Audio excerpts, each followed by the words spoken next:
Welcome to the final part of our series, part 5. Congratulations on making it this far. By now, you are prepared for all aspects of the interview itself. But one last piece can set you apart from other candidates. What you do after the interview. In this video, we will talk about the importance of follow-up emails such as thank you notes and how to leverage the interview experience, even a mock interview for continuous improvement. After you conclude an interview, your job isn't completely done. Sending a prompt professional follow-up, usually via email, is considered good etiquette and can keep you on the hiring manager's radar. Think of it as a polite handshake after a conversation, but in a written form. It shows that you appreciate the interviewer's time and are still enthusiastic about the opportunity. In some cases, a thoughtful follow-up can even sway a decision in your favor or remind a busy recruiter about you. It's a simple step, but surprisingly, many candidates neglect it. So by doing it, you are automatically a step ahead in professionalism. As the figure suggests, a follow-up thank you email doesn't have to be long or complicated. Here are some guidelines for crafting one effectively. Send it within 24 hours. Ideally, shoot for later the same day of the interview or the next business day at the latest. You want to thank them while you are still fresh in their memory. A quick email is the fine. That is, physical thank you notes are nice, but email is faster and expected in most industries now. Subject line and greeting. Make the subject clear, like thank you for the interview yesterday, or follow up on our interview and your name. In the email, address the interviewer properly or politely. Like, for example, hello, Miss Smith. Express gratitude upfront. Start by thanking them for their time and the opportunity to interview. For example, thank you for taking the time to speak with me about the marketing coordinator position today. Reiterate interest and fit. In one or two sentences, affirm your interest in the role and maybe recap briefly why you are strong fit. You might reference a specific part of the conversation that excited you.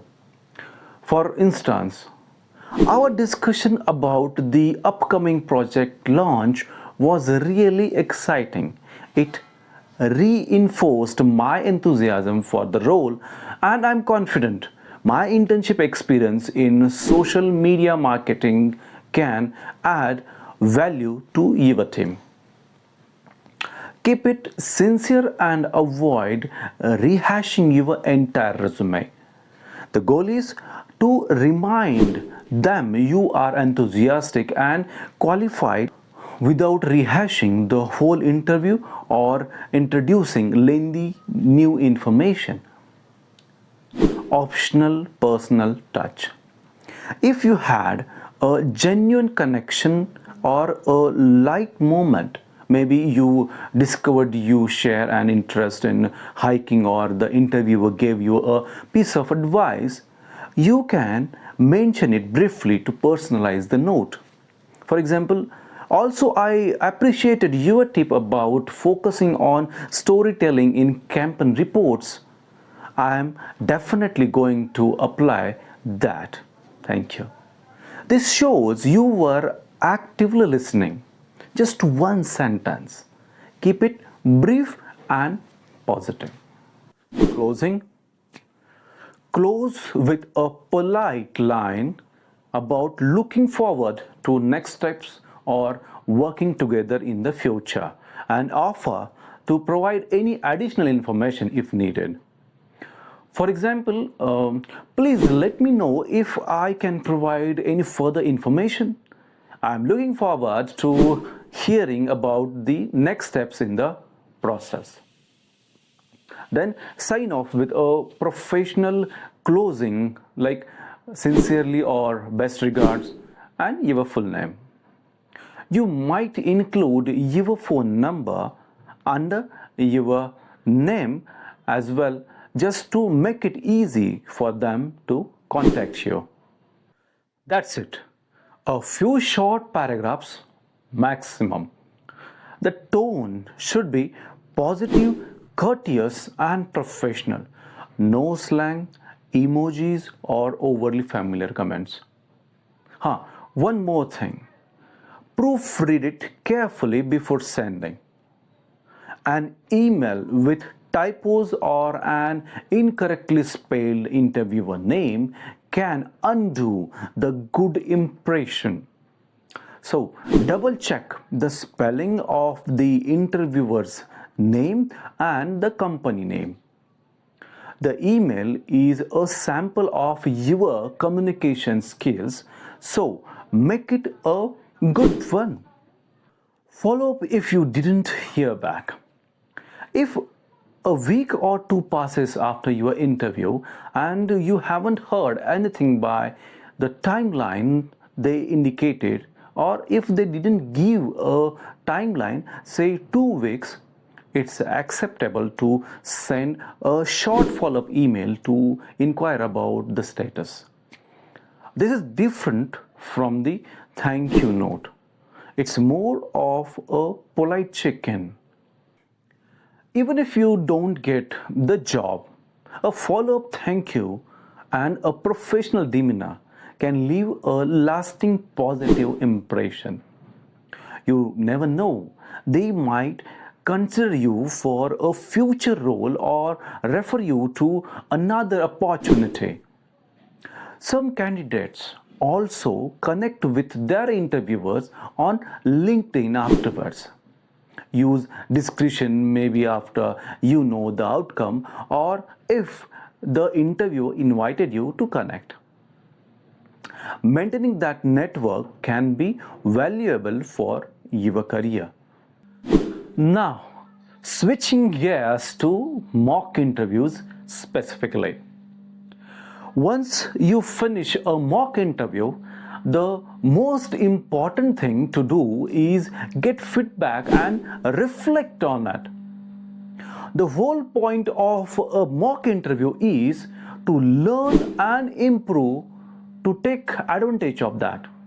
Ask your mock interviewer whether it was a friend, mentor, or a career coach for an honest appraisal. How was my pacing? Did any answers seem confusing or too long? Was I forgetting or using too much filler words? Like, a good mock interviewer will give you pointers on your responses, note your body language or nervous habits, and highlight things you did well too.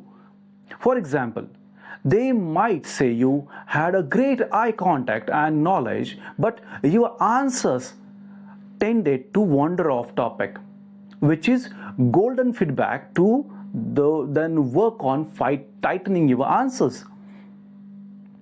Take notes on this feedback. This is where you truly grow. If you learn that you forget with your pen a lot, something you might not realize in the moment, you can practice keeping your hands folded or resting calmly. If you found yourself blanking on a technical question, maybe you need to study that topic more or practice how to calmly handle not knowing an answer. Every mock interview should end with you identifying a couple of action items to improve on for next time. Finally, keep the momentum going. Interviews, both mock and real, are a skill that improves with practice. The more you do, the more comfortable and confident you will become.